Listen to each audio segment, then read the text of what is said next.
ফেরাউন বনী ইসরাইলকে কৃতদাসে পরিণত করেছে।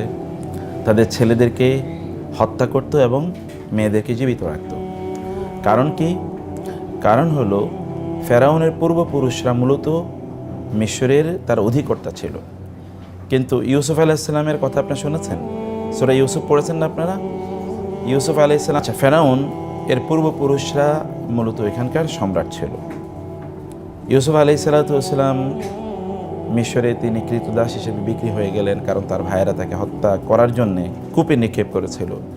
কিন্তু ওই কূপে পানি নেওয়ার জন্য একদল ব্যবসায়ী যখন সেখানে বালতি ফেলে, পানি ওঠার পরিবর্তে সেখানে ইউসুফ আলাইহিসসালাম উঠে গিয়েছিলেন।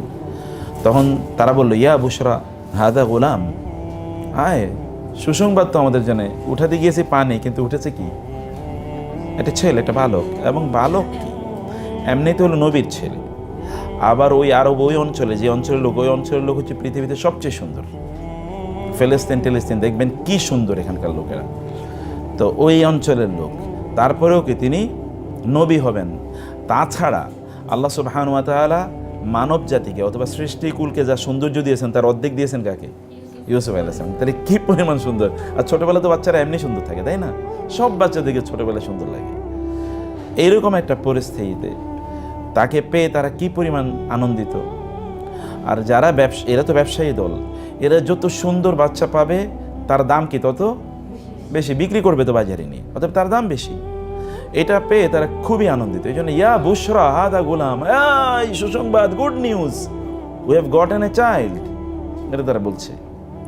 তারপরে তারা তাকে নিয়ে গেল মিশরের বাজারে, তাকে বিক্রি করে দিল। এবার কিনেছে কে? কিনেছে আজিজে মিশর। আজিজে মিশর মানে হচ্ছে মিশরের গভর্নর, সম্রাট না, কি গভর্নর। মিশর একটা, ওইটা তো তৎকালীন মিশর, এটা আধুনিক শুধু এতটুকু ছোট মিশর ছিল না, আর অনেক বড় বিস্তৃত। তো অনেকগুলো সেখানে রাজ্য মিলে একটা সাম্রাজ্য ছিল। আর একটা রাজ্য মানে মিশরের এই অঞ্চলের অথবা এই শহরের এখানকার গভর্নর ছিল আজিজে মিশর। আজিজে মিশর ইউসুফকে কিনে নিয়েছে। কারণ কি? কারণ তার দাম তো বেশি, সবাই তো আর তাকে কিনতে পারবে না। অথবা এখানে আজিজে মিশর কিনে নিয়েছে। আর আজিজে মিশর যখন এটা দেখেছে, সেও গিয়েছে বাজারে দাস কেনার জন্যে। দাস কারণ কি? তখন বাজারে গরু ছাগলের মতো মানুষ বিক্রি হতো, কারণ এদেরকে নিয়ে কাজে লাগাতো। আর এছাড়াও মিশরের লোকেরা, তার সম্রাটদের বাসায় তো কাজের লোক থাকবেই, বা গভর্নর বাসায় কাজের লোক থাকবেই, তো পার্মানেন্ট কাজের লোক দরকার। একে দেখে তাকে নিতেই হবে, যত টাকাই হোক না কেন। তাকে নিয়ে গেল, নিয়ে গিয়ে তারপরে তার স্ত্রীকে বলল, একটা সুন্দর একটা ছেলে পেয়েছি, আমাদের তো কোনো সন্তান নাই, হতে পারে তাকে আমরা আমাদের মতো করে বড় করতে পারি। যাই হোক, পরের ঘটনা আমরা জানি, ইউসুফ আলাইহিসসালাম এই গভর্নর না, মিশরের সম্রাট যিনি, সম্রাট একটা স্বপ্ন দেখলেন। ইউসুফ আলাইহিসসালামের মধ্যে কারাগারে চলে গেলেন। লম্বা ইতিহাস আপনারা জানেন, কাটিং লং স্টোরি শর্ট, তাকে কারাগারে যেতে হলো। কারাগারে যাওয়ার পর কারাগারে তিনি কি করলেন? ওইখানে কারাগারে তার সাথে আরও দুজন কারাসঙ্গী ছিলেন। ওই দুজন কারাসঙ্গী স্বপ্নে দেখেছে। ইউসুফ আলাইহিসসালাম আবার স্বপ্নের ব্যাখ্যা জানতেন। ওরা জানতো যে তিনি স্বপ্নে ব্যাখ্যা জানেন। এরা দুজন স্বপ্ন দেখলো। একজন স্বপ্ন দেখলো যে সে তার মনিবকে মানে ফল জুস করে তারপরে খাওয়াচ্ছে। এটা আওসিরু খামরা, অর্থাৎ ফল থেকে মদ তৈরি করে তারপরে সেটা তার মনিবকে, অর্থাৎ তার মাস্টারকে সেটা সার্ভ করছে। আম্মাল আখারু, আর দ্বিতীয়জন দেখলো যে তার মাথার উপর রুটি আছে, আর সেখান থেকে পাখি রুটি এরকম খাবলা খাবলা দিয়ে খাচ্ছে। তখন তারা এসে বলল, ইউসুফ, হে ইউসুফ, আমরা এরকম আফতিনা ফি, আমাদের এরকম স্বপ্নে দেখেছি, আপনি আমাদেরকে এই স্বপ্নে ব্যাখ্যা দেন। কারণ ইন্না নারাকা মিনাল মুহসিনিন, আমরা দেখি আপনি খুবই ভালো মানুষ, আপনি কি খুব ভালো মানুষ, আপনি আমাদের স্বপ্নে ব্যাখ্যা দিতে পারবেন। ইউসুফ আলাইহিসসালাম স্বপ্নে ব্যাখ্যা দিলেন যে তোমাদের একজন যে দেখেছে স্বপ্নে যে তার মনিবকে, মাস্টারকে সে মদ সার্ভ করছে, সে মুক্তি পাবে, এবং সত্যি সে কি তার মাস্টারের সেবায় আবার নিয়োজিত হবে। অর্থাৎ সে আসলে সেবায় ছিল, তার বিরুদ্ধে একটা অভিযোগ ছিল, মিথ্যা অভিযোগ ছিল, অভিযোগের কারণে তাকে কারাগারে নিক্ষেপ করা হয়েছে। And he will be released and he will again be appointed and assigned to serve his master, এরকম হবে। আর দ্বিতীয় জন তাকেই হবে, তারে আসলে তার বিরুদ্ধে মৃত্যুদণ্ড দেওয়া হবে, তারপরে তাকে হত্যা করা হবে, শুলে চড়িয়ে রাখা হবে। শুলে মানে হচ্ছে এরকম, তাকে শুলে চড়িয়ে রাখা হবে হত্যা করে, এবং ওইখানকার তার কি মাথার মগজগুলো তখন পাখি এরকম খাবে, কারণ ওইখান থেকে তাকে বের করা হবে না, তো ওই শুলে গাছের মধ্যে তাকে ঝুলিয়ে রাখা হবে, সেখানে তাকে খাবে। এবং সত্যি করতে জীবনের এটাই ঘটেছে। কিন্তু যিনি মুক্তি পেয়েছেন, তিনি মুক্তি যেদিন পাবেন সেদিন ইউসুফের কাছে যাওয়ার পরে ইউসুফ আলাইহিস সালাম বললেন, তুমি কিন্তু মিশরের সম্রাটের কাছে গিয়ে আমার কথাটা বইলো, কারণ আমি যে জেলে আছি এটা তো আমি ভুয়া অভিযোগে আছি, মিথ্যা অভিযোগে আছি, অতএব সম্রাটের কাছে গিয়ে আমার কথাটা বইলো। এইটা তিনি একটা কি করেছেন, ভুল করেছেন। কি ভুল? কারণ তিনি বলবেন কার কাছে, কিন্তু উনি বলে ফেলছেন কার কাছে? সম্রাটের কাছে বলা কি নিষিদ্ধ? কথা বুঝেন না আপনারা? সম্রাটের কাছে, সম্রাট তো বিচারক, অত বিচারকের কাছে বিচার চাওয়া কি নিষিদ্ধ? না। কিন্তু নবী রাসূলদের জন্য কি এই কাজটাও ঠিক না, কারণ নবী রাসূলদের মর্যাদা আর আমাদের মর্যাদা একরকম না। আমরা কিন্তু যে কোনো ইস্যুতে কাউকে বলতে পারি ভাই একটু হেল্প করেন না, কিন্তু নবী রাসূলের আগে কার কাছে বলতে হবে? আল্লাহর কাছে। তারা যদি আল্লাহর কাছে না বলে তাহলে আমরা শিখবো কার কাছ থেকে যে আল্লাহর কাছে আগে বলতে হয়? এই কারণে তিনি কেন আল্লাহকে বললেন না? এই কারণে আরো 7 বছর জেলে থাকতে হয়েছে, আরো 7 বছর থাকবো, কেন তুমি আগে আমার কাছে বললে না? আফটার 7 years মোর, তারপরে তিনি সেখান থেকে হি ওয়াজ রিলিজড। এবং সেটাও একটা বড় ধরনের ঘটনা, আপনারা জানেন। ঘটনা কি? মিশরের সম্রাট স্বপ্নে দেখলো 7টি চিকন চিকন গাভী 7টি মোটা মোটা গাভীকে খেয়ে ফেলছে। আবার 7টি চিকন শীষ, এটা গম অথবা জব বা ধান, এখানে তো ধান না, জব বা গম ইত্যাদি শীষ, গম হতো ওই অঞ্চলে বেশি। শীষ কি করেছে? চিকন চিকন দেখে, মানে শুষ্ক শুকনা, এটা 7টা শীষ দেখেছে। এবং কি ওখারুমু মুতাশাবি আর ইয়াবিসাত, আবার 7টি দেখেছে এগুলোর মধ্যে কি আছে? ফলন আছে। 7টি দেখেছে কি এগুলো একেবারে কোনো ফলন নাই, শুকনো। আর 7টি দেখেছে ফলনওয়ালা, পরিপূর্ণ ফল বিশিষ্ট, অর্থাৎ গম বিশিষ্ট। স্বপ্নে দেখে তো রাজা তিনি কি ভয় পেয়ে গেছেন।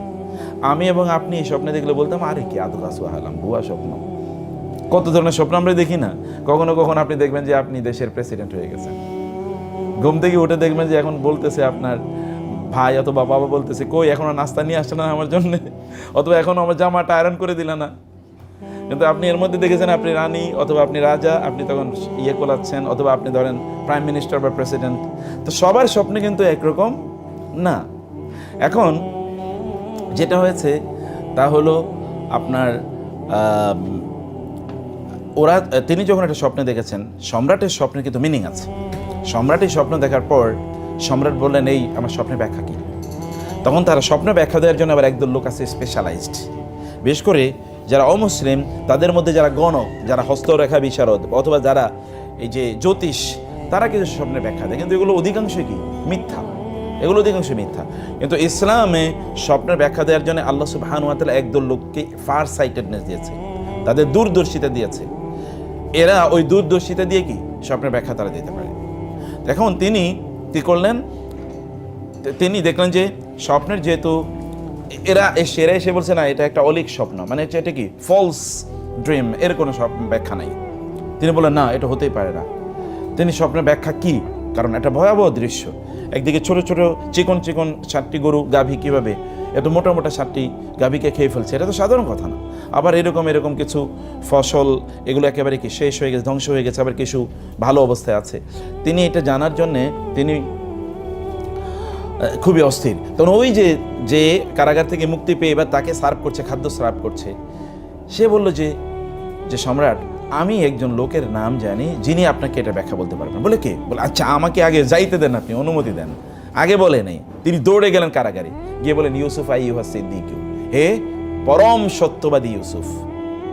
কি পরম সত্যবাদী ইউসুফ? দেখেন তো এরা তাকে প্রথমবার কি বলেছে? ইউসুফ আপনি খুবই ভালো মানুষ। এবার কি বলছে? পরম সত্যবাদী। দেখেন যার সাথে তিনি আছেন, যাদের সাথে কারাগারে কি ভালো লোক থাকে না খারাপ লোক থাকে? সাধারণত খারাপ লোক থাকে না। রাজনৈতিক ইস্যু তো ভিন্ন, এখন রাজনীতিতে ভালো লোকও থাকে, কিন্তু কারাগারে তো আসলে থাকার কথা, খারাপ লোক থাকার কথা। অতএব খারাপ লোকগুলো এখানে আছে। এই খারাপ লোকগুলো এর মধ্যে এই খারাপ লোকগুলো তাকে চিহ্নিত করছে কি পরম সত্যবাদী, এবং আমরা কি আপনাকে দেখছি খুবই সৎকর্মশীল, খুবই ভালো মানুষ, তারা সার্টিফিকেট দিচ্ছে। এবং গিয়ে বললো আমাদের সম্রাট এরকম স্বপ্নে দেখেছে। স্বপ্নের ব্যাখ্যা কি? বলি স্বপ্নের ব্যাখ্যা হচ্ছে এরকম কি স্বপ্নের ব্যাখ্যা? স্বপ্নের ব্যাখ্যা হচ্ছে যে তোমাদের এই দেশে 7 বছর বাম্পার ফলন হবে। কয় বছর? 7 বছর। 7 বছর, এরপরে 7 বছর হবে দুর্ভিক্ষ।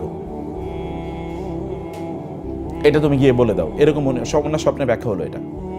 যখন সম্রাটের কথা বলি, সম্রাটের তো মাথা গরম। 7 বছর যদি দুর্ভিক্ষ হয়, 7 বছর বাম্পার ফলন, বাম্পার ফলনের সময় সাধারণত করে কি মানুষ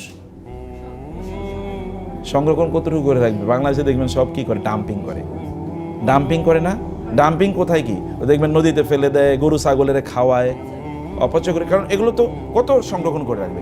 1 টাকা 2 টাকা, অনেক ফলন, দাম কমে যাবে না? ফলন বেশি হলে কি হয়? দাম অনেক কমে যায়। দেখবেন আমরা হয়তো যে টমেটো কিনি 70-80 টাকা করে কেজি, ওরা 1 টাকা করে বিক্রি করতে পারে না গ্রামের কৃষকরা, কারণ ফলন হয়েছে বেশি, আবার মধ্যসত্ব ভুগি আছে, কতটুকু প্রিজার্ভ করবে? সব তো আর 7 বছর প্রিজার্ভ করে রাখা যায় না। 7 বছর দুর্ভিক্ষ, 1 বছর নাইলে প্রিজার্ভ করবেন। এখন আপনার ইলেকট্রিসিটি আছে, কোল্ড স্টোরেজ আছে, তখন প্রিজার্ভ করবো কিসে? এতে সব নষ্ট হয়ে যাবে। সম্রাটের তো মাথা খারাপ, সর্বনাশ। করণীয় কি? যে স্বপ্নের ব্যাখ্যা দিয়ে তাকে নিয়ে আসো, তিনি বলুক যে এটা সমাধান কি। তিনি আসার পরে তিনি এসে বললেন, আপনারা তো কেউ এটা পারবেন না, আপনি আমাকে খাদ্য মিনিস্টার বানান বা ফুড অ্যান্ড ডিজাস্টার মিনিস্টার বানান, তাইলে আমি কি করব? এটা সমাধান। এখনো দেখবেন ফুড অ্যান্ড ডিজাস্টার কিন্তু একই মিনিস্ট্রি, খাদ্য দুর্যোগ ব্যবস্থাপনা দেখবেন এখনো একই মিনিস্ট্রি। শুরু হয়েছে কবে থেকে? ওই যে ইউসুফ আলাইহিস সালাম যে বলছে, তারপর থেকে গোটা পৃথিবীতে এখনো ফুড অ্যান্ড ডিজাস্টার একই মিনিস্ট্রি, মন্ত্রণালয়। তিনি বলেন, আমাকে খাদ্য এবং ডিজাস্টারের মিনিস্টার বানান, আমি করব। এবং ইন্টারেস্টিংলি তিনি এক অভিনব পদ্ধতি আবিষ্কার করলেন। অভিনব পদ্ধতি হলো গম অথবা ধান, এটা যদি তার ওই যে এটাকে কি বলে, যেটার উপর যে হয়, হ্যাঁ, শীষ এবং ওই যে তার যে মানে নাড়া, যেটাকে খড় এক্স্যাক্টলি, খড় এবং শীষ সহ যদি এগুলো রেখে দেওয়া হয়, তাহলে এগুলো কোনোদিন কি হয় না, নষ্ট। এটা 7 বছর রাখা যায়। এটা ওরা কোনোদিন ভাবতেও পারে না, কারণ এই জ্ঞান আসে কোত্থেকে? আল্লাহর পক্ষ থেকে। তিনি বললেন যে ঠিক আছে, এগুলোকে সব কাট অফ, ফসল হবে, এগুলোকে সব সংগ্রহণ করে প্রচুর পরিমাণ গোডাউন তিনি তৈরি করলেন, গুদাম তৈরি করলেন। এই গুদামে ওগুলো সহ রেখে দিলেন। 7 বছরে কিচ্ছু হয় নাই, দুর্ভিক্ষ যাচ্ছে, কিন্তু কোনো লোক বুঝতেও পারে না, বরং ওই দূর দূরান্তের লোকেরাও কি এসে এখান থেকে নিয়ে যেত। এবং যে তার ভাইয়েরা এসছে, তার বাবা এসছেন এবং তার মা এসছেন, সব আপনারা জানেন, এগুলো তারা নিয়ে এসছে। ইউসুফ আলাইহিস সালাম এরপরে সম্রাট যখন মারা যায়, এরপরে মিশরের সম্রাট কে হয়? ইউসুফ আলাইহিস সালাম। এই সম্রাট যখন মারা যায়, তখন এই সম্রাট হয়ে গেল। লোকেরা দেখেছে এত ভালো মানুষ, এত চমৎকার সমস্যা থেকে, এত চমৎকারভাবে আমাদেরকে, ভয়াবহ সমস্যা থেকে চমৎকারভাবে আমাদেরকে বের করে নিয়ে আসছিলেন, অতএব তাকেই সম্রাট বানানো হবে। তিনি পরবর্তীতে সম্রাট হলেন। তার বংশধররা কিছুদিন পরে, কিছুদিন এইভাবেই, মানে বহু প্রজন্ম জুড়ে এইভাবে আমরা সম্রাট ছিলেন। কিন্তু আসলে সম্রাট ছিল কারা? ফেরাউন না? মানে মিশরের সম্রাটদের নাম কি? ফেরাউন। মিশরের সম্রাটদেরকে কি বলা হতো? ফেরাউন। যেমন ইংল্যান্ডের রানীরে কি বলে বলেন তো? এলিজাবেথ। এখন এলিজাবেথ কত নম্বর এলিজাবেথ আছে? সব রানীর নামে এলিজাবেথ, 1 2 3, বুঝতে পারছেন? অতএব ওইখানকার সম্রাটদেরকে বলা হতো ফেরাউন। এটা কিন্তু নাম না, এটা কি? এটা পদবি। যেমন মুসা আলাইহিস সালামের যুগে, যে আমরা কেন কেবল ফেরাউন বলি, ফেরাউন বলতে আমরা কেবল মুসা আলাইহিস সালামের যুগেরটা জানি, কারণ কোরআনে যে ফেরাউনের আলোচনা বেশি এসে, সে কে? মুসা আলাইহিস সালামের যুগের ফেরাউন, এবং তার নাম হলো নেমেসিস, তাই না? নেমেসিস 2, এই যে যার এখনো আমরা মমি দেখতে পাই, এটা হচ্ছে নেমেসিস 2। আর সব ফেরাউন কিন্তু ওইখানে সবার নামে ফেরাউন ছিল। পরবর্তীতে যারা আসলো, এদের পরবর্তী প্রজন্মরা, এই সম্রাটদের, তাদের মধ্যে আবার দুষ্ট চক্র একটা দাঁড়িয়ে গেলো, আমাদের বাপদাদারা ছিল এখানকার সম্রাট, তাহলে ওনারা কোত্থেকে আসলো? তারা আবার কি করলো? চক্রান্ত করে আবার এই সাম্রাজ্য বা এই যে আবার তারা মানে এখানকার এই সাম্রাজ্যটা তারা আবার নিজেদের অধীনে নিয়ে গেলো, এদেরকে আবার বিভিন্নভাবে চক্রান্ত ষড়যন্ত্র করে। এরপর থেকে তারা, যেহেতু মুসা আলাইহিস সালাম, যেহেতু কি বলে ইউসুফ আলাইহিস সালাম এবং তার পরবর্তী প্রজন্মরা, তার বংশধররা এখানকার বড় বড় কি পজিশনে ছিল, এদেরকে এখান থেকে বের করে দিয়ে তারপরে কি করেছে? তারপরে তারা এদেরকে কৃতদাসে পরিণত করেছে, এদের পুরুষদেরকে হত্যা করেছে, এদের কন্যাদেরকে জীবিত রেখেছে। ওই যে একটা ইস্যু, কেউ কেউ বলেন যে ফেরাউন একবার স্বপ্নে দেখেছিল যে আকাশ থেকে একটা কি উল্কাপিণ্ড এসে তার সিংহাসনে পড়েছে এবং এগুলো সব জ্বালিয়ে পড়িয়ে ছাই হয়ে গেছে। সে তখন তার ওই যে গণকদেরকে ডাকলো, ডেকে জিজ্ঞেস করলো যে এটার অর্থ কি। বলে যে বনি ইসরায়েলে আবার এরকম একজন লোকের জন্ম হবে, এমন একটা শিশু, যে শিশুর হাতে শিশু তো আর শিশু থাকবে না, এই শিশুর হাতে পরবর্তীতে আপনার এই সাম্রাজ্য কি সব ধ্বংস হয়ে যাবে। আরেকবার হবে। তখনই সে সিদ্ধান্ত নিল যত ছেলে হবে সব ছেলেকে হত্যা করা হবে। কিন্তু ছেলে সব হত্যা করলে কাজের লোক পাবে কই? কারণ ফেরাউনের গোষ্ঠী তো সব কি, তারা হলো সব বড় দল, মানে পদ দখল করে আছে, তারা তো সুবিধা পাবে, কিন্তু কাজের লোক পাবে কই? এই কারণে বলছে 1 বছর ছেলেদেরকে হত্যা করা হবে, আরেক বছরের ছেলেদেরকে কি জীবিত রাখা হবে কাজের জন্য। আর মহিলাদেরকে জীবিত রাখা হবে কারণ মহিলাদেরকে তো বাইরের কাজে লাগবে, আদারওয়াইজ তারা সব মহিলারা হত্যা করলে কেমনে হবে? এই একটা পরিস্থিতিতে ইউসুফ এই একটা পরিস্থিতি কার জন্ম হয়েছে? মুসা আলাইহিস সালাতু ওয়াস সালাম। এখন বনি ইসরায়েলের কোথায় আছে বলেন তো? তারা কিন্তু কৃতদাস। শুধু কৃতদাস না, বনি ইসরায়েলদেরকে মিশরের একটা জায়গায় তাদেরকে রেখে দেওয়া হতো। এটা হচ্ছে ইংরেজিতে বলে গ্যাটো। গ্যাটো মানে হচ্ছে কি গ্যারিসন। গ্যারিসন মানে হচ্ছে এটা হচ্ছে তাদের ডেজিগনেটেড এরিয়া। এখান থেকে তারা বের হতেই পারবে না, ওইখানে তারা থাকতে হবে। ওইখান থেকে তারা এসে কি, যেমন আমাদের দেশে এখন মেথর পল্লী আছে না, একটা রেস্ট্রিক্টেড এরিয়া, ওই এরিয়াতে শুধু তারা থাকে, মানে আমাদের দেশে এটা বলা হয় মেথর পল্লী। অথবা ধরেন কিছু লোক থাকে যেমন কাজের মানুষরা, এরা থাকে ধরেন কি ওই যে বস্তিতে, সেখান থেকে তারা এসে কাজ করে। এইরকম টাইপের একটা ঘ্যাটো যেখানে কেবলমাত্র তারা থাকবে। আমেরিকা যদি আপনি যান তাহলে রেড ইন্ডিয়ানরা, অর্থাৎ ওইখানকার অরিজিনাল অধিবাসী যারা, ওরা কিন্তু একটা অঞ্চলে বন্দী, ওইখান থেকে তারা বের হতেই পারে না। সব কিছু ওইখান থেকে তারা বের হয়ে তারা জনসম্মুখে আসতে পারবে না। আসলেই তো কি, তাহলে সাধারণ সারা পৃথিবীর মানুষ জেনে যাবে যে এরাই তো এখানকার অরিজিনাল অধিবাসী, তাহলে তাদেরকে তাদের দেশ ফিরিয়ে দেওয়া হোক। কারণ আমেরিকা এখন যারা এই যে ধরেন যারা শাসন করছে, এরা কারা জানেন? এরা হচ্ছে ইউরোপিয়ানরা। কোথায় কখন গেছিল আন্দাজ করতে পারেন না? কলম্বাসের সময়। কলম্বাসের নাম শুনছেন না? Columbus discovered America. আমরা ছোটবেলায় পড়েছি, যদিও কথাটা মিথ্যা, কারণ কলম্বাসের বহু আগে 477 বছর আগ থেকে মুসলমানরা এখানে বাণিজ্য করে। তো সেটা একটা ভিন্ন আলোচনা। কিন্তু কলম্বাস ছিল কি নাবিক? কোন দেশের নাবিক? হ্যাঁ, ইটালিয়ান নাবিক না, পর্তুগালের নাবিক। অতএব সে তো ইউরোপিয়ান। এখান থেকে গিয়েছে ওইখানে গিয়ে সে কি করেছে? ওই দেশ দখল করেছে। অতএব সে নিয়েছে কাদেরকে? সব ইউরোপিয়ানদেরকে নিয়েছে। যেমন ইংরেজরা যখন আমাদের এই দেশ দখল করেছিল, তখন এখানে পরিচালনা করার জন্য সব ইংরেজদেরকে নিয়ে এসেছিল। তো ওইখানে গিয়ে তারা মূলত দখল করে। তাদের এখন ইউরোপিয়ান না, এই জন্য আমরা বলি ইউরোপ। আমেরিকা বলতে কিন্তু, ইউরোপ বলতে কিন্তু আমেরিকাও বোঝানো হয়, ওই কারণ ইউরোপিয়ানদের দখলে, এটা সাদাদের দখলে। কারণ ওইখানকার লোকেরা কিন্তু অরিজিনালি সাদা ছিল না, এবং ওইখানকার লোকের অরিজিনাল সাদাও না, মানে তারা হচ্ছে রেড ইন্ডিয়ান বলা হতো, মানে ইন্ডিয়ান, তবে কিন্তু মানে কালার কি লাল তাদের কালার। যাই হোক, আমি যেটা বলছিলাম যে এখানে তারা এখন এদেরকে একটা জায়গায় তাদেরকে আলাদা করে রেখে দিয়েছে। ওই জায়গা থেকে তারা বের হতে পারবে না। ওইখান থেকে বের হয়ে তারা কাজ করে, আবার ওইখানে তারা ফিরে যায়। এখন তাদের তো ইবাদত করা লাগবে, তাদের ঘরবাড়িগুলোকে রক্ষা করতে হবে। ইবাদত করতে হবে না, ইবাদত করতে হবে, ঘরবাড়িগুলোকে রক্ষা করতে হবে। তাদের তো একটা স্বকীয়তা আছে, কারণ তাদের মধ্যে কি আসছে? নবী এসছে না, অসংখ্য নবী এসছে তাদের মাঝে। ইউসুফ আলাইহিস সালাম, তার ভাইয়েরা, আরো পরবর্তী নবী, এবং তারা কাদের বংশধর? তারা হচ্ছে ইব্রাহিম আলাইহিস সালামের বংশধর। ইব্রাহিম আলাইহিস সালামের ছেলের নাম কি? ইসহাক আলাইহিস সালামের ছেলের নাম কি? ইয়াকুব আলাইহিস সালামকেই তো বলা হয় ইসরাইল। তার ছেলেদেরকে বলা হয় কি? বানি ইসরাইল। ইয়াকুব আলাইহিস সালামের 12 ছেলে ছিল, 12 ছেলে কি পরবর্তীতে নবী হয়েছে, এই কারণে এদেরকে বলা হয় বানি ইসরাইল। তার মানে এটা কাদের বংশধর? এটা হচ্ছে ইব্রাহিম আলাইহিস সালামের বংশধর, নবীদের বংশধর। এখানে আসমানি কিতাব এসছে, এখানে ইবাদত আছে, এখানে আসমানি শরিয়া অনুসারে চলতে হয়, এত কিছু। তাহলে ওরা ইবাদত করবে কই? ওদের তো ঘরের বাইরে তো ওদের যাওয়া নিষিদ্ধ, ওদের শিক্ষা দীক্ষা করা নিষিদ্ধ।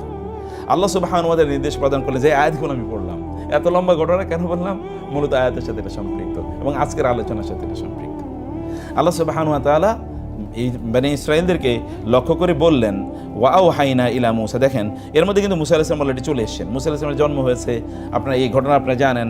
মূসা আলাইহিস সালামের মা যেহেতু ওই বছর জন্ম নিয়েছে, যে বছর কি বাচ্চাদেরকে হত্যা করা হবে, যে বছর হত্যা করা হবে না, ওই বছর তার ভাই হারুনের জন্ম হয়েছে আলাইহিস সালাম, ফলে উনি বেঁচে আছেন। কিন্তু মূসা আলাইহিস সালাম জন্ম নিয়েছেন যে বছর তাকে হত্যা করা হবে। এই কারণে তার মা গিয়ে তাকে পাহাড়ে ওইখানে জন্ম দিয়েছেন বা জঙ্গলে।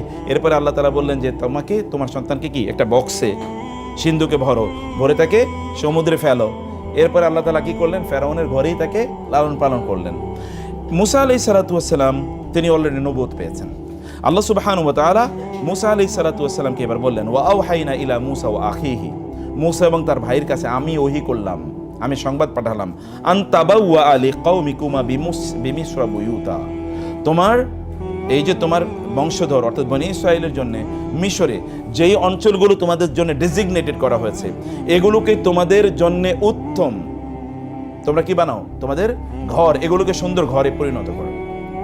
এগুলোতে তোমরা থাকো তো, কিন্তু এগুলোকে কি একটা সুন্দর, একটা প্রশান্তিপূর্ণ একটা ঘরে, একটা সাকানা, যেখানে থাকলে তোমাদের সাকিনা, প্রশান্তি তৈরি হবে, এরকম ভাবে তোমরা এটাকে বানাও। কিভাবে তোমরা সেটাকে বানাবে সে কথা আমি পরে বলছি। ওয়াজআলু বুয়ুতাকুম কিবলা, এবং তোমাদের ঘরগুলোকে তোমরা মসজিদ বানাও।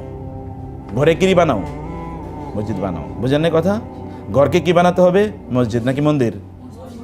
ঘরগুলোকে মসজিদ বানাও, ঘরগুলোকে তোমাদের শান্তির নীড় বানাও। এবং ওয়াকিমুস সালাতা, ঘরের মধ্যে কি করো? নামাজ পড়ো। ওয়াবাশশিরিল মুমিনিন, এবং মুমিনদেরকে সংবাদ দাও, তাদেরকে সুসংবাদ দাও যে তাদের ঘর থেকেই তাদের কি জান্নাতের রাস্তা শুরু হয়ে যাবে। ঘর থেকে কোন কিসের রাস্তা? জান্নাতের রাস্তা। ঘর থেকে কিন্তু রাস্তা দুটো, ডান দিকে হলো জান্নাত আর বাম দিকে কি জান্নাত। এই ঘর থেকেই শুরু হয়। এরপরে আল্লাহ সুবহানাহু ওয়া তাআলা আরো তাদেরকে অনেক দিক নির্দেশনা প্রদান করলেন।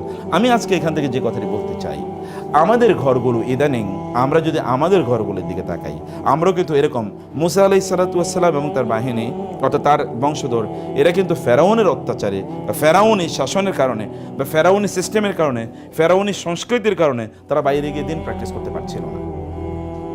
কোথাও তারা দিন প্র্যাকটিস করতে পারছিল না। এই কারণে আল্লাহ তাআলা বলেছেন, তোমাদের ঘরগুলোকেই তোমরা কি বানিয়ে দাও? কেবলা বানিয়ে ফেলো। কেবলা মানে মসজিদ বানাও। তোমাদের ঘরগুলোকেই তোমরা মসজিদ বানাও, ঘরগুলোতেই তোমাদের শান্তির নীড় বানাও, ঘরগুলোকেই তোমাদের শিক্ষালয় বানাও, তোমাদের বিশ্ববিদ্যালয় বানাও। ঘরেই তোমাদের সবকিছু হবে। এর বাইরে যেহেতু তোমরা করতে পারছো না। আপনি যদি বর্তমান প্রেক্ষাপটের দিকে, যে সারা পৃথিবীর দিকে তাকান, আপনি কোথাও গিয়ে কিন্তু দিন না পারবেন দিন প্র্যাকটিস করতে, না পারবেন দিন সম্পর্কে জ্ঞান অর্জন করতে। আপনি পারবেন না। আপনি বিশ্ববিদ্যালয়ে যাবেন, দিনই কথা পাবেন না। গতকাল দেখলাম যে নর্থ সাউথ বিশ্ববিদ্যালয়ে ওইখানে কোনো একজন টিচার, উনি হাদিস বলার কারণে তাকে এখান থেকে স্যাক করা হয়েছে। কেন? ক্লাসে উনি হাদিস বললেন। ক্লাসে কেন তিনি একটা গান গাইলেন না, রবীন্দ্রনাথের গান? যদি গান গাইতো তাহলে তার প্রমোশন হইতো। কেন তিনি ক্লাসে, এবং লম্বা দাড়িওয়ালা মানুষ, তিনি হয়তো বা কোন সাবজেক্টের টিচার আমি জানি না, ইসলামিক স্টাডি তো আর ওইখানে নাই, অ্যারাবিকও নাই, অতএব তিনি ওই রকম কোনো সাবজেক্টের, মনে হয় সায়েন্স ফ্যাকাল্টির কোনো একজন টিচার তিনি। তো তিনি একটা হাদিস বলেছেন, এবং হাদিসও কোনো একটা প্রেক্ষাপটে যে এটার সাথে এটা মিলে যায়, রাসূল সাল্লাল্লাহু আলাইহি ওয়াসাল্লাম এরকম কথা বলেছেন, এই কারণে তাকে শোকজ করা হয়েছে এবং তাকে আলটিমেটলি ওয়াজ স্যাকড। আমরা বলছি যে আপনি ওই রকম একটা সিস্টেম দেখবেন, এটা সংস্কৃতি, এরকম একটা সংস্কৃতি কিন্তু চারিদিকে চলছে। এই সংস্কৃতিতে আমাদের করণীয়, আপনাদের দায়িত্ব হচ্ছে এখানে খুবই গুরুত্বপূর্ণ। আপনারা কি করবেন, কিভাবে আপনাদের পরিবারগুলোকে আপনারা সাজাবেন, অথবা পরিবারগুলোকে আপনারা পরিচালনা করবেন। আপনাদের তো এখানকার দায় এবং দায়িত্ব আছে, সেটা আমি একটু পরের দিকে গিয়ে বলবো।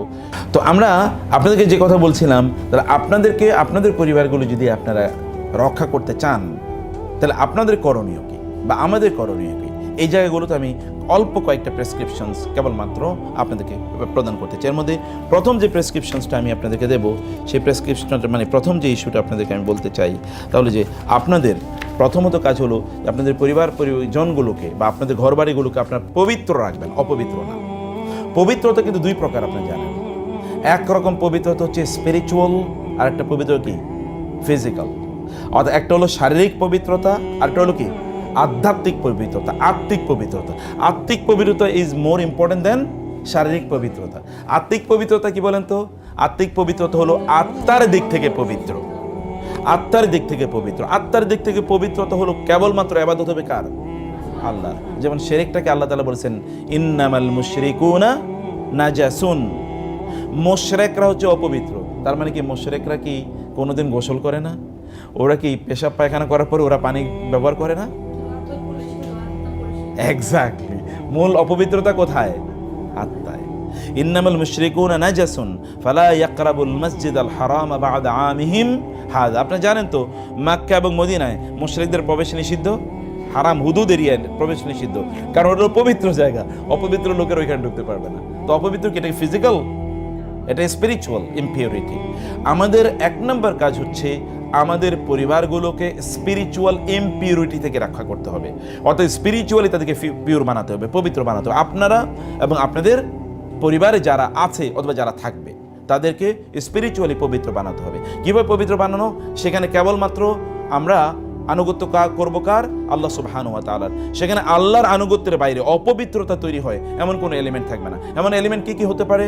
এমন এলিমেন্ট হতে পারে সেখানে শিরক হওয়া, এমন এলিমেন্ট হতে পারে সেখানে বেদাত হওয়া, এমন এলিমেন্ট হতে পারে সেখানে কুফরি কোনো কার্যকলাপ সংগঠিত হওয়া, এমনকি সেখানে একটা টেলিভিশন, যে টেলিভিশনে ভিন দেশি সিরিয়াল অথবা সিনেমা চলে অথবা গান চলে, এমন কোনো রেডিও বা ট্রানজিস্টর, অথবা ধরেন এমন কোনো আপনার ডিভাইস, যে ডিভাইসে ইউটিউবে সেখানে কি অশ্লীল কোনো, অথবা ধরেন আপনি এমনি বসে নাটক, অশ্লীল না, শিলি কোনো নাটক দেখলেন, শিল নাটকের মধ্যে পুরুষের চরিত্র আছে, আপনার তো সেটা দেখা যায় নাই অপ্রয়োজনে, এখানে আপনার শেখার কি আছে? অথবা কমপক্ষে এটা তো আপনার অপ্রয়োজনীয় কাজ, কারণ আল্লাহ সুবহানাহু ওয়া তাআলা বলেছেন ক্বাদ আফলাহাল মুমিনুন আল্লাযীনা হুম ফি সালাতিহিম খাশিউন ওয়াল্লাযীনা হুম আনিল লাগwi মুরিদুন। মুমিনরা তারা অপ্রয়োজনীয় কাজ থেকে তারা দূরে থাকে নিজেদেরকে, দূরে থাকে তারা নিজেরা। এখন আপনি নাটক দেখা, সিনেমা দেখা, এগুলো কি প্রয়োজনীয় কাজ না অপ্রয়োজনীয় কাজ? অপ্রয়োজনীয় কাজ থেকে তারা নিজকে দূরে রাখছেন। এটা একটা এক্সাম্পল আমি বললাম। স্পিরিচুয়াল ইম্পিউরিটি এরকম। স্পিরিচুয়াল ইম্পিউরিটি হচ্ছে ঘরের মধ্যে গালিগালাজ এবং ঝগড়া বিবাদ, মারামারি ইত্যাদি লাগিয়ে রাখা, এটা স্পিরিচুয়াল ইম্পিউরিটি। ঘরের মধ্যে কেউ কাউকে ভালো না বাসা, অথবা ঘরের মধ্যে এক ধরনের কি অস্থিরতা সবসময় তৈরি করা, এটা হচ্ছে একটা স্পিরিচুয়াল ইম্পিউরিটি। কিন্তু এটা ফিজিক্যাল ইম্পিউরিটি আছে। ফিজিক্যাল ইম্পিউরিটি কি? এটাকে অপরিচ্ছন্ন রাখা। আপনি জানেন আমাদের মুসলমানদের ঘরগুলো কিন্তু এখন জিনের আসর হয়ে গেছে। আমাদের ঘরগুলোতে এখন কি প্রচুর পরিমাণ জিনের আসর থাকে। কিভাবে জিনের আসর থাকে জানেন?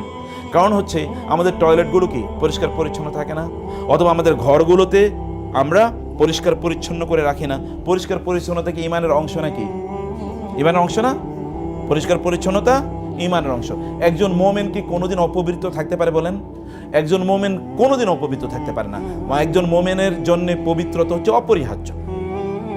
যখনই তিনি অপবিত্র হন তখনই কি তাকে দ্রুত পবিত্র হয়ে যেতে হয়। যখনই তিনি অপবিত্র তখনই তাকে দ্রুত, যখনই সময় আসে তখন তাকে দ্রুত পবিত্র হয়ে যেতে হয়। তখন যেমন ধরেন আপনার পবিত্র হওয়ার কথা হলো এখন, কিন্তু আপনি বলেন আচ্ছা ঠিক আছে 5 ঘন্টা পরে আমি পবিত্র হব, এটা মুসলমানের জন্য জায়েজ নাই।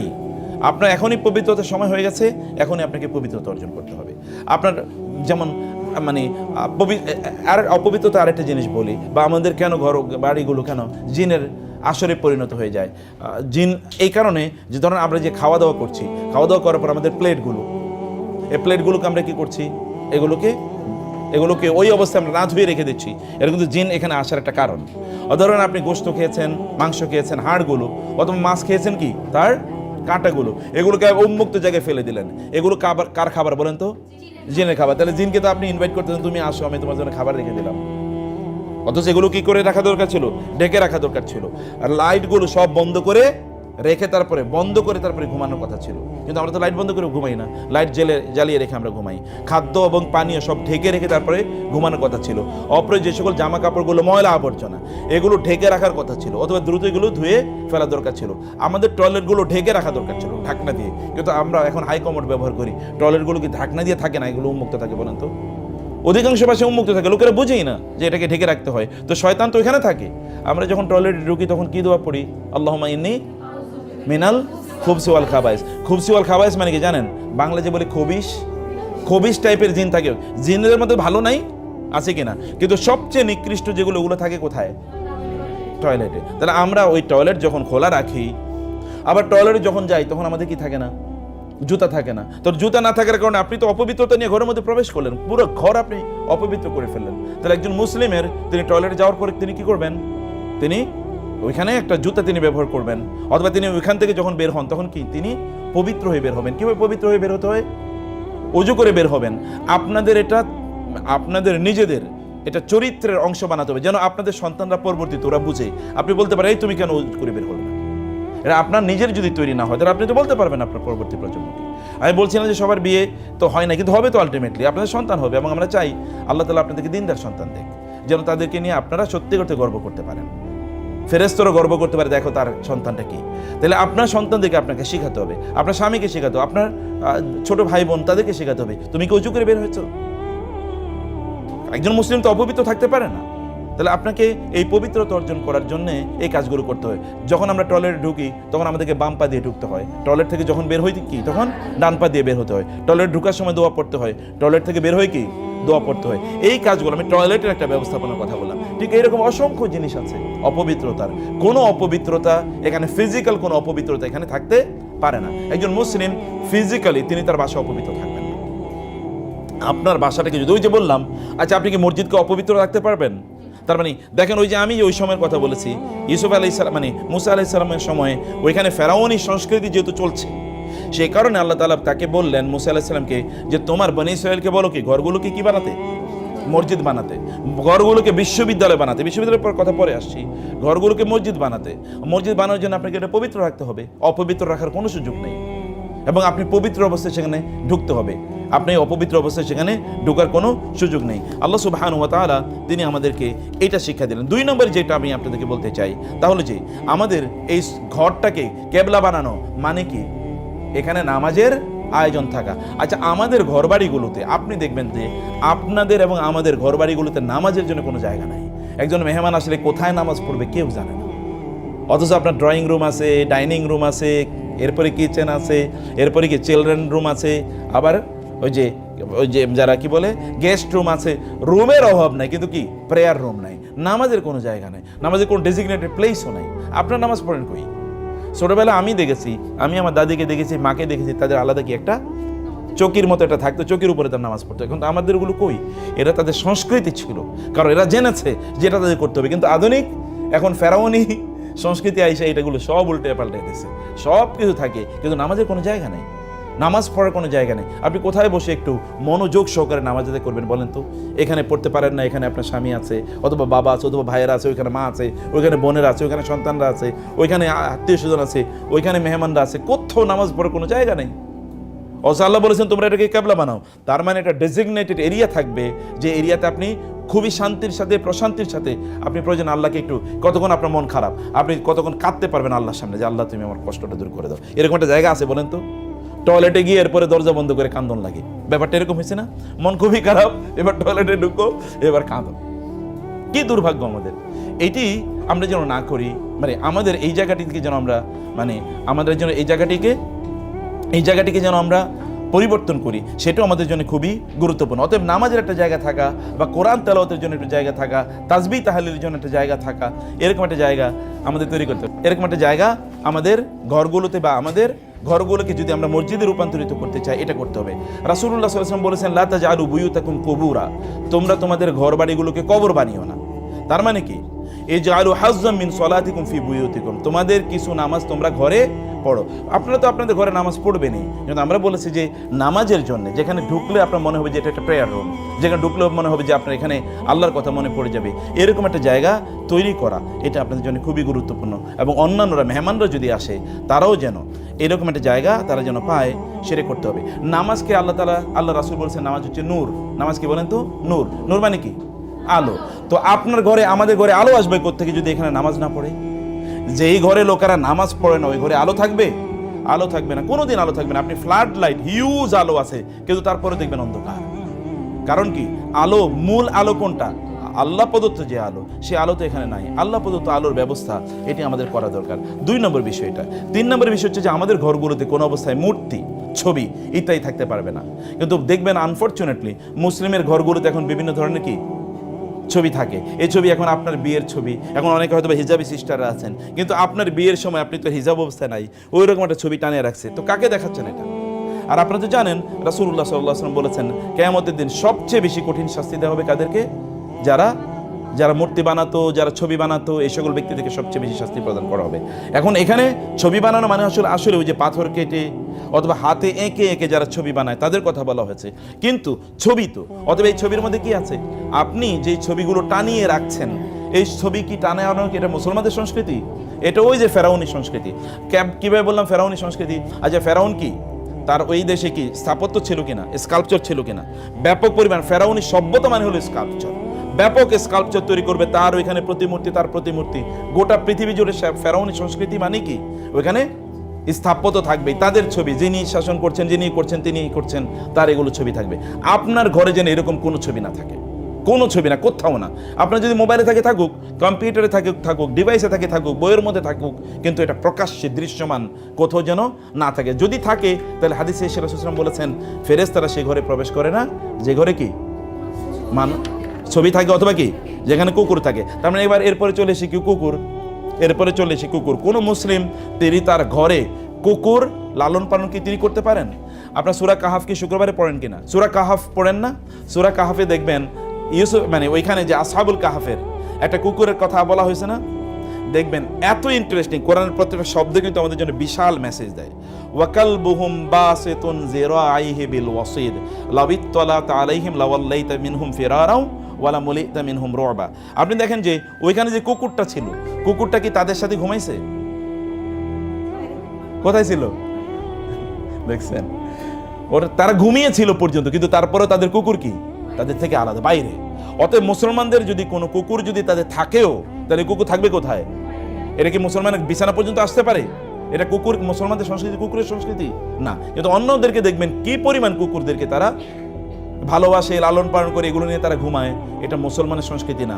মুসলিমরা কেবল দুটো উদ্দেশ্যে তারা কুকুর লালন পালন করতে পারে, একটা হলো পাহারা। কিন্তু থাকবে কোথায়? ওই যেমনি ভাবে আসহাবুল কাহাফের ছিল বাইরে, তেমনি ভাবে থাকলে পাহারা দিলেও বাইরে থাকবে। 2 নম্বর বিষয় হচ্ছে, যদি কুকুর যদি তাদের যদি রাখতে হয় কুকুর, তাইলে ওই কুকুর তারা কি করবে বলেন তো? ওই কুকুর তারা ধরেন তাদের শিকার করার জন্যে, মানে প্রাণী শিকার ইত্যাদি করার জন্য তারা, কোরআনে আছে মুকাল্লিবিনা, তারপর ওই কুকুরকে প্রশিক্ষণ দেওয়া লাগবে। কিন্তু আলটিমেটলি কুকুর থাকতে হবে বাইরে। রাসূল সাল্লাল্লাহু আলাইহি ওয়াসাল্লাম বলেছেন, কোনো একজন মুসলিম মানে কোনো মানুষ তিনি যদি কুকুর অপ্রয়োজন, এই 2টা কারণ ছাড়াও অন্য কোনো কারণ ছাড়াই তিনি যদি কুকুর লালন পালন করেন, তাইলে প্রতিদিন তার আমলনামা থেকে 1 কিরাত পর্যন্ত কি সব কমে যাবে। মানে 1 কিরাত মানে কি জানেন আপনারা? 1 কিরাত মানে উহুদ পাহাড়। উহুদ পাহাড় মানে কিন্তু একটা ছোট পাহাড় না, এটা বিশাল বড় পাহাড়, লম্বা একটা পাহাড়ের সারি। এই পাহাড় পর্যন্ত আমল কমে যাবে, দেখা যাবে গোটা জীবন জুড়েই তার এত আমল নেই। অথচ কি একটা কুকুর, তাইলে তার আমল তো মাইনাস হতে থাকবে, তার আরো কি মাইনাস। তাই এই ব্যক্তি আমল করে কিভাবে জান্নাতে যাবে? তো একটা কুকুরই তার সব আমল খেয়ে ফেলছে। এটা মুসলমানের বাসায় বা তার অবস্থা কোনোদিন হতে পারে না। এরপরে যেটা আমি বলতে চাই, মুসলিমদের ঘরবাড়িগুলোতে, তাদের ঘরবাড়িগুলো আমরা বলেছিলাম কি এটা একটা বিশ্ববিদ্যালয় হবে, এখানে সকল ধরনের এডুকেশন থাকবে। আমাদের ঘরবাড়িতে সব আছে, কিন্তু কোনো বইপত্র নেই। আপনাদের ঘরে যেমন আমাদের ঘরে, স্যারের ঘরে যদি আপনি ঢুকেন, স্যারের তো বই মানে এত বেশি যে এগুলো মাঝে মাঝে বিভিন্ন জায়গায় দান করে। মানে আমাদের বই এত হয়েছে যে বিভিন্ন জায়গায় 3-4টা জায়গায় বই রাখার পরেও এখন রাখার জায়গা নাই, এত পরিমাণ বই। এটা মুসলিমদের সংস্কৃতি আমি বলছি। কিন্তু আপনাদের বাসায় কি বইপত্র আছে কিনা? আপনার বাসায় ধরেন ঢোকার পরে একটা শোকেস, প্রথমে তো দেখি একটা জুতা রাখার জায়গা, এরপরে তো হাবিজাবি আছেই, কিন্তু বইয়ের কোনো কিছু নাই। আর বই যদি থাকে তাহলে হুমায়ুনের উপন্যাস, শরৎচন্দ্র অথবা কি রবীন্দ্রনাথের উপন্যাস ছাড়া আর কিচ্ছু নেই। তাহলে সেখানে আপনার আল্লাহর কিতাব কই, রাসূল সাল্লাল্লাহু আলাইহি ওয়াসাল্লামের জীবনী কই, হাদিসের বই কই, ইসলামের ইতিহাস কই, যেগুলো জেনে আপনারা অথবা আপনাদের পরবর্তী প্রজন্ম তাদের মধ্যে দিনই স্পিরিট তৈরি হবে, সেটি আমাদের মধ্যে থাকা দরকার। এটা রাখতে হবে। এটা একটা ইউনিভার্সিটি, এখানে পড়াশোনা হবে কোনো না কোনো, এখানে ডাইনিং টেবিলে পড়াশোনা হয়। ডাইনিং টেবিলে আলাপের বিষয় কি থাকবে? কোরআনের ইস্যু থাকবে, ইসলামের বিভিন্ন মানে ঐতিহাসিক ইস্যু এখানে আলোচনা থাকবে। এখানে অথবা ধরেন হালাকা হলো বিভিন্ন সময়, এই হালাকার মধ্যে এই সকল আলোচনা হলো। বিভিন্ন হালাকা মানে আপনি আপনার পরিবার পরিজনকে নিয়ে 10 মিনিটে আলোচনা করলেন, 5 মিনিটে আলোচনা করলেন, কোরআন নিয়ে আলোচনা হলো, হাদিস নিয়ে আলোচনা হলো, এরকম একটা জায়গা এখানে। কেবল এখানে কি শেয়ারিং ইনফরমেশন, আপনার বাচ্চারা কিভাবে দিন শিখবে, অথবা তারা মুসলিমদের সম্পর্কে, ইসলামের ইতিহাস তারা কিভাবে জানবে, নবী রাসূলের কথা কিভাবে জানবে, আল্লাহকে কিভাবে জানবে, জান্নাত কিভাবে জানবে, জাহান্নাম কিভাবে জানবে। কারণ এডুকেশন সিস্টেমে এটা নাই, সংস্কৃতির এটা নাই, ঘর থেকে বের হলে এটা নাই। অতএব ঘরটাকে আপনার ওই যে বনি ইসরায়েলের মতো ঘরটাকে আপনি কি আপনার দুর্গ বানাতে হবে, সব কিছুর সেন্টার এটা। Everything is there in your house, inside your house. এবং এখানে একটা মেহমানদারির ব্যবস্থা করে। এখন তো মেহমানদারি নাই, আপনার বাসায় মেহমান আসবে এটা শুনলে দরজা আটকে, উনি বাসায় নাই, যতই বেল টিপতেছে তখন বুঝায় যে উনি দরজা খোলে না, মানে উনি বাসায় নেই। অথবা মেহমান আসবে শোনার পরে দরজা বন্ধ করে তারপরে আমরা চলে যাই। মেহমান একদিন থাকলেই তো মারামারি লাগা শুরু হয়ে যায়। আধুনিক যুগে বিশেষ করে আপনাদেরকে বলছি, আপনারা যদি চান যে আপনাদের পরিবারগুলো সত্যিকার অর্থে ভালো থাকুক, সুখী হোক, তাহলে আপনারা মেহমানদারি করা শেখেন। এটা আমাদের মুসলমানদের ঐতিহ্য। আমরা হচ্ছে ইব্রাহিম আলাইহিস সালামের জাতি। ইব্রাহিম আলাইহিস সালাম আমাদের পিতা না? মিল্লাত আবিকুম ইব্রাহিম। ইব্রাহিম আলাইহিস সালাম আমাদের পিতা। ইব্রাহিম আলাইহিস সালাম কি ছিলেন বলেন তো? তিনি প্রচণ্ড মেহমানদার ছিলেন। আপনারা দেখবেন সূরা ইব্রাহিম, সূরা সওয়াদ সহ অনেক সূরাতে আল্লাহ সুবহানাহু ওয়া তাআলা বলেছেন, ইব্রাহিমের কাছে আসলো কারা? ফেরেশতারা। ইব্রাহিম আলাইহিস সালাম মনে করলেন এরা যেহেতু মানুষের শুরুতে এসে এরা মেহমান, তিনি গিয়ে দ্রুত একটা বকরি জবাই করলেন। এটা পুরোটা ভুনা করে নিয়ে আসলেন। পুরো একটা বকরি খাসিকে ভুনা করে, এটা কি সাধারণ কথা হইল? আমরা হলে 2-4টা করতাম, কিন্তু একটা পুরো, এটা আরবের সংস্কৃতি দেখবেন, আরবে বিশাল বড় বকরি খাসি এটা ভুনা করে ফেলে। এইটা তিনি করে এদের সামনে এনে দিলেন খাওয়ার জন্য। তারা তো খাচ্ছেন না। তখন মানে ইব্রাহিম আলাইহিস সালাম ভয় পেয়ে গেলেন, এরা কারা, খাচ্ছে না কেন? তখন তারা বলেন, আমরা তো ফেরেশতা, আমরা খাই না। ফেরেশতারা তো ওরা খায় না। এই যে সংস্কৃতি, মেহমানদের সংস্কৃতি, আপনি একজন মেহমান আসলে 20টা আইটেম কেন করতে হবে? আপনি কি ডাল আর আলু দিয়ে মানে ডাল আর আলু ভর্তা দিয়ে খাওয়াতে পারেন না? খাওয়ান, আপনি যা খান তাই খাওয়াবেন। এটা একটা ভালোবাসার প্রতীক, তাই না? এখন অনেক কিছু করবেন বলে কিছুই করা হয় না। নো, এটাকে সিম্পল, মেক ইট সিম্পল, তাহলে মেহমানদারি করতে পারবেন। মেহমানদারি করাটা কি? এটা আমাদের জন্য রাসূল সাল্লাল্লাহু আলাইহি ওয়াসাল্লাম বলেছেন, ঈমান, যে আল্লাহর প্রতি ঈমান এনেছে এবং আখিরাতের প্রতি ঈমান আনে, সেজন্য মেহমানদারি করে। তাহলে এটা ঈমানের প্রতীক।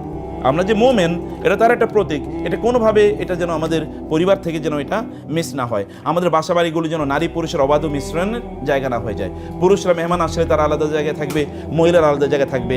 কোনো একটা বাড়িতে আপনি জানেন, কোনো একজন নারী তার বাসায় তার স্বামীর অনুমতি ছাড়া ভিন্ন কোনো পুরুষ প্রবেশ করা হারাম, নিষিদ্ধ। তার বাড়িতে, তার ঘরে অন্য কোনো পুরুষ, এমনকি স্বামীর ভাই, তার অনুমতি ছাড়া তিনি প্রবেশ করতে পারবেন না। এটা নিষিদ্ধ, হারাম। কারণ এটা তার আলাদা রাজত্ব, এবং এখানে তার কি সম্ভ্রম, তার ইজ্জত, তার মর্যাদা এখানে তার রক্ষা করতে হবে। এটি যেন কোনো অবস্থায় না হয়। আপনাদের এই যে অবাধ মিশ্রণ, এই মিশ্রণটাকে আপনাদের পরিবারগুলোতে আপনাদের এটা রক্ষা করতে হবে। অ্যান্ড ফাইনালি যেটা বলতে চাই তা হলো যে আমাদের পরিবারগুলো যেন প্রতিবেশীদের সাথে যেন সুন্দর সম্পর্ক থাকে। এমন যেন না হয় যে আমরা একা একা, মানে এখন তো অধিকাংশের অবস্থা হলো যে তারা একা থাকতে চায়, অন্য কাউকে তারা কোনো অবস্থায় শেয়ার করতে চায় না। ফলে সুখগুলো এখন আমাদের আসলে কি এখন মানে ট্রানজিটিভ না, এগুলো এখন ইনট্রানজিটিভ হয়ে গেছে, নিজের মধ্যে সীমাবদ্ধ। ফলে নিজের দুঃখে নিজে মারা যায়, অথবা নিজের সুখে কি নিজে অহংকারী হয়ে পড়ে। এটা আমাদের জন্য কোনো অবস্থায়, কোনো মুসলিমের জন্য এটা জায়েজ হতে পারে না। পরিবারগুলোতে আনন্দ, খুশি ইত্যাদির ব্যবস্থা রাখবেন, পরস্পরকে সাহায্য করবেন, সহযোগিতা করবেন এবং ভালোবাসবেন। এইভাবে পরিবারগুলোকে যেন আমরা সত্যিকার অর্থে, মুসা আলাইহিস সালাম, মনে আছে আমি কি গল্প দিয়ে শুরু করেছিলাম?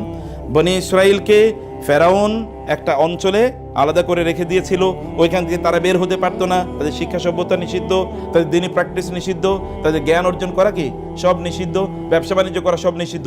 আল্লাহ বললেন, তোমাদের ঘরগুলোকে তোমাদের সব বানায় ফেলাও, তোমাদের ঘরগুলোকে কেবলা বানাও, তোমাদের ঘরগুলোই তোমাদের ইউনিভার্সিটি হবে, তোমাদের ঘরগুলোই তোমাদের কি হবে, তোমাদের মসজিদ হবে, তোমাদের ঘরগুলোই তোমাদের আনন্দ ফুর্তির জায়গা হবে, সব এখানে হবে। এবং এই কারণে ওরা কিন্তু বেঁচে গিয়েছিল, আদারওয়াইজ ওরা কিন্তু বিলীন হয়ে যেত। এখন আমরাও কিন্তু এরকম বিলীন হওয়ার পথে, আমাদের কোনো সক্রিয়তা নেই। যদি এখন বলা হয় আপনাকে, মানে ধরেন বড় বৃহত্তর কোনো একটা রাষ্ট্রের অংশ বানিয়ে দেওয়া হবে, দেখবেন বাংলাদেশের 70% লোক খুশি হয়ে যাবে, ওকে আমরা তাদের সাথেই থাকবো।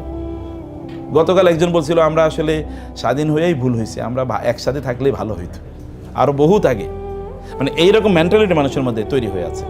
যাই হোক, আল্লাহ সুবহানাহু ওয়া তাআলা যেন আমাদের ঘরবাড়িগুলোকে যেন আমরা সত্যিকার অর্থে একটি আদর্শ মসজিদের মতো এবং বিশ্ববিদ্যালয়ের মতো তৈরি করতে পারি, আমাদের জন্য স্পিরিচুয়াল সেন্টার হয়, এটাই যেন আমাদের জান্নাতের পথে আমাদেরকে পরিচালিত করতে পারে, সেরকমভাবে যেন আমরা নির্মাণ করতে পারি। আল্লাহ তাআলা সেই তৌফিক দান করুন। আল্লাহুম্মা আমিন।